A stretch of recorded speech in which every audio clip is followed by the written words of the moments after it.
Hello and welcome back to my channel, and welcome if you're new. My name is Amy and I am on a financial freedom journey with my family. I share all about that and more on my channel, including our real number budget and the corresponding budget recap at the end of the month.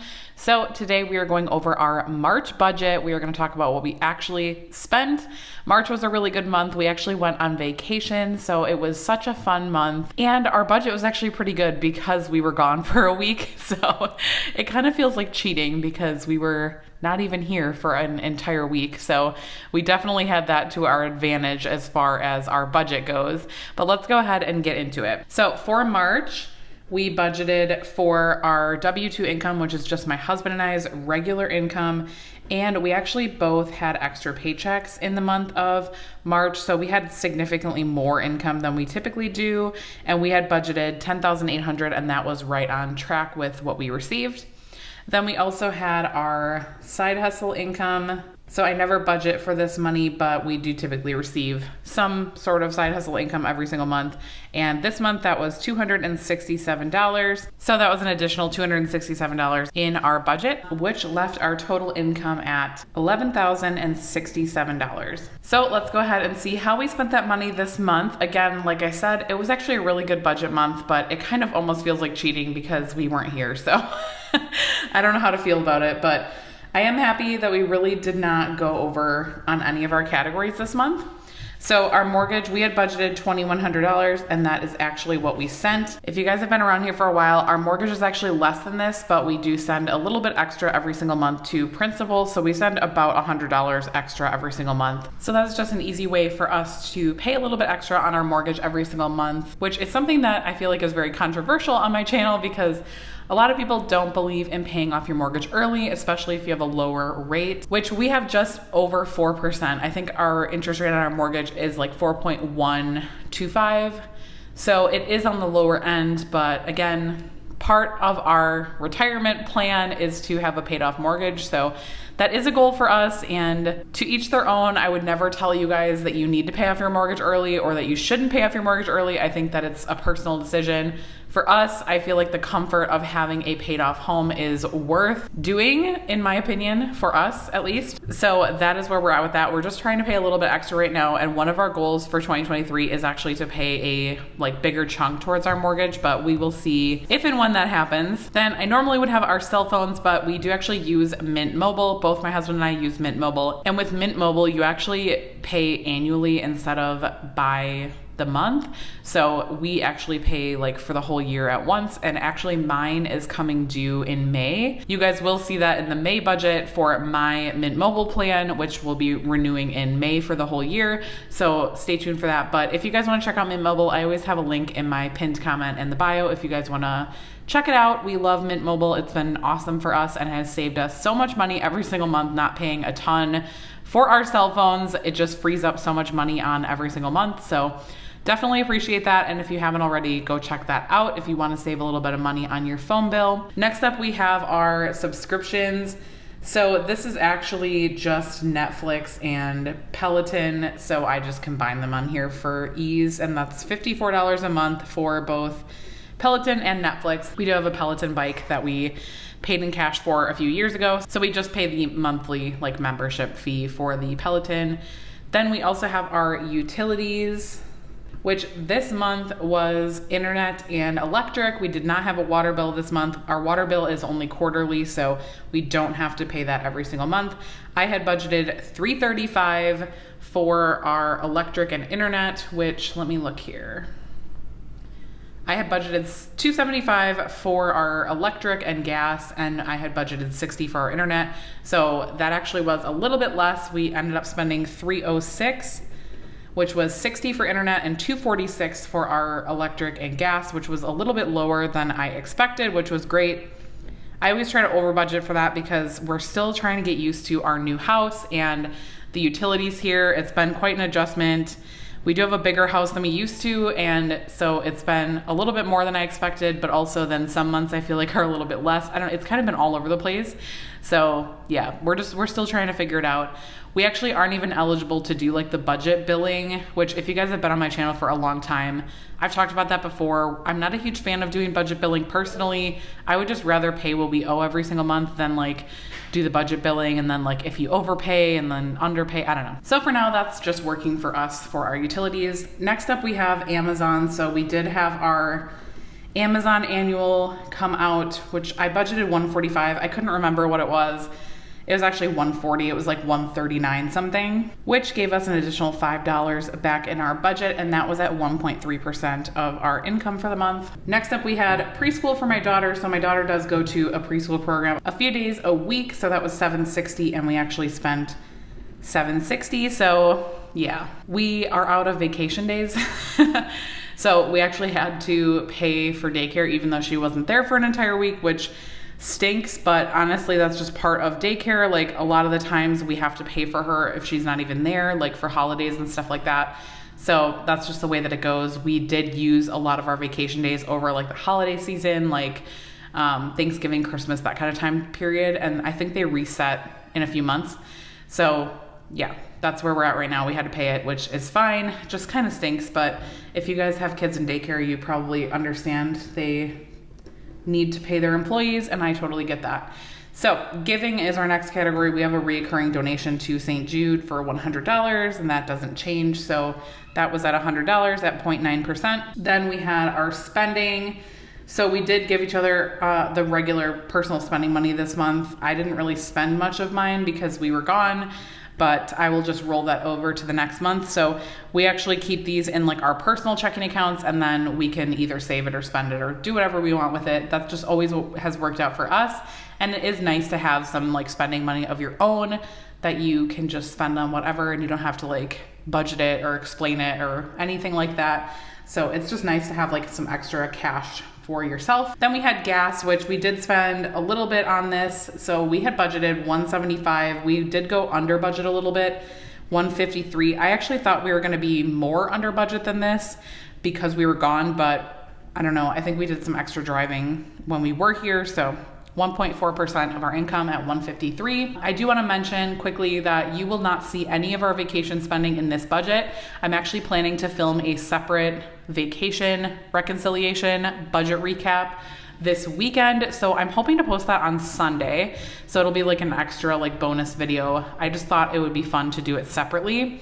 So stay tuned for that. That will be its own video. I'm still working on doing the reconciliation from our budget. We do use a credit card for like our sinking funds. And so I have all the spending on the credit card, but I need to kind of go through it and like categorize everything and make sure that everything came out. So stay tuned for that. That'll be coming. Groceries. We had budgeted $800 and we actually only spent $695.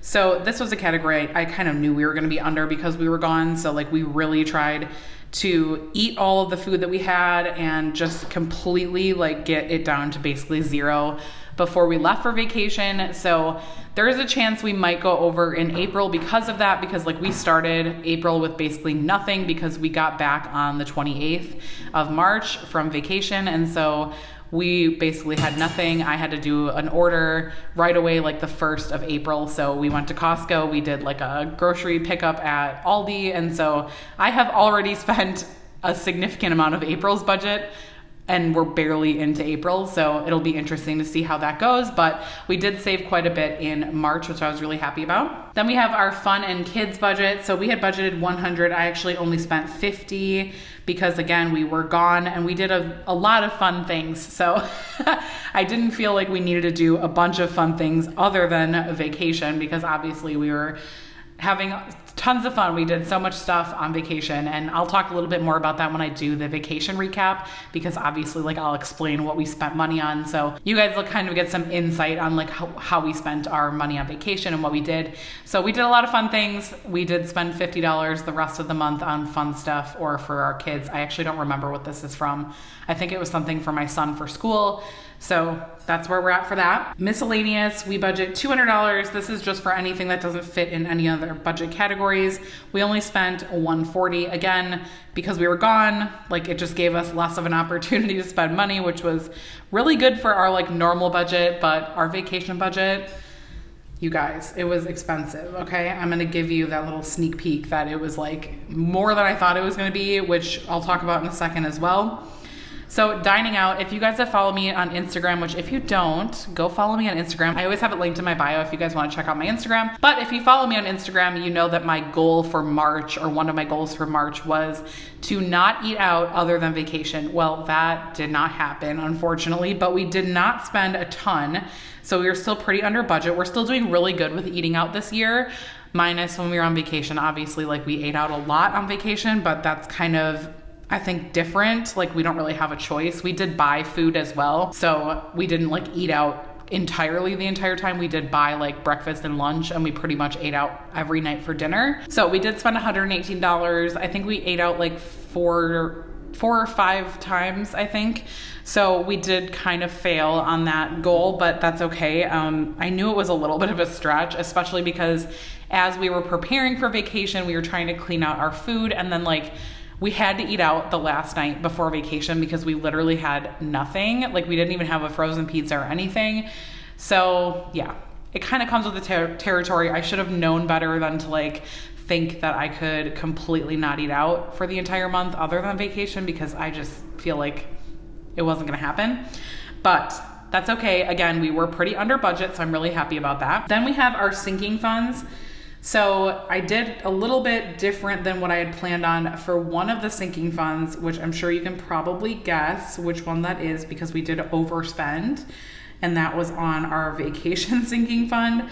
So yeah, we did end up putting more towards that sinking fund just to keep it not like at zero, because again, like we are trying to go on vacations more often. Like we haven't gone on a vacation since before COVID, and we've been kind of like waiting, and then we had our baby last January, and so then we didn't go on a vacation last year because of that. And so it's like this has been like a long time coming, and I don't want our vacation sinking fund to go completely to zero, because again, like we want to go on a vacation maybe again next year, and so I want to start planning ahead for that now. So for our sinking funds, we did everything that we planned for except for vacation. So car, we sent 100, kids, we sent 50, home, we sent 150, vacation, we actually sent $850, and then Christmas, we sent 100. So, you know, I just felt like I wanted to, I knew we would have a little bit extra in our budget this month. And so I was like, okay, we're going to put a lot extra. It's basically all of our underage from the rest of the month plus a little bit, because again, just didn't want this to go too close to zero, because I don't know. I don't want to start like from scratch again on this sinking fund. And like I said, I'm really hoping we'll be able to go again next year. It was really fun, a really awesome vacation. So I'm hoping we can continue that in years to come. So again, just $600 different for the vacation sinking fund, but otherwise it was everything as planned. And our last thing that we had sent money to was our car fund. So if you guys have been watching Debt Free Friday, we have been working on our car fund, which is to buy us a second car. We are currently a one-car family, so that has been quite interesting, but we're actually managing it really well. But the problem is that in the summertime, with like the summer school schedule and with my kids playing baseball, like it's just not going to be realistic for us to only have one car anymore. So we really need to buy another one. So we are actually able to send $5,000 this month to savings, which is incredible. I was so happy with that. Like just blew my mind that we were able to actually accomplish that. And we also did send an additional $600 as well to our vacation sinking fund. So I'm feeling really good about this month and super grateful that we were able to stay on budget. And obviously that's because of our vacation, but you know, I'm still patting myself on the back a little bit for that. So last thing we're gonna go over here is just our recap at the bottom. So again, our total income for the month was $11,067, and our total expenses were $11,066, which leaves us with a difference of positive $1. So obviously we do round off these numbers, so this is not like exact, but it's pretty close. I do round up, so our difference is actually probably more in the positive because I do tend to like round where it's in the favor of our account, if that makes sense. So like for income, I always round down, and then for expenses, I usually round up. So it kind of washes out and just gives us a little bit of a buffer every single month, but I never want to be like very close to zero in our checking account because obviously we have things coming out of there, and in case something is more expensive, I want to make sure we have the money. So that is all I have for you guys for the month of March. Again, keep an eye out for the vacation recap that I'll be posting. Hopefully this weekend I'll be filming that video if you guys are interested, and also stay tuned for Debt Free Friday on Friday. I will talk to you guys then. Bye guys.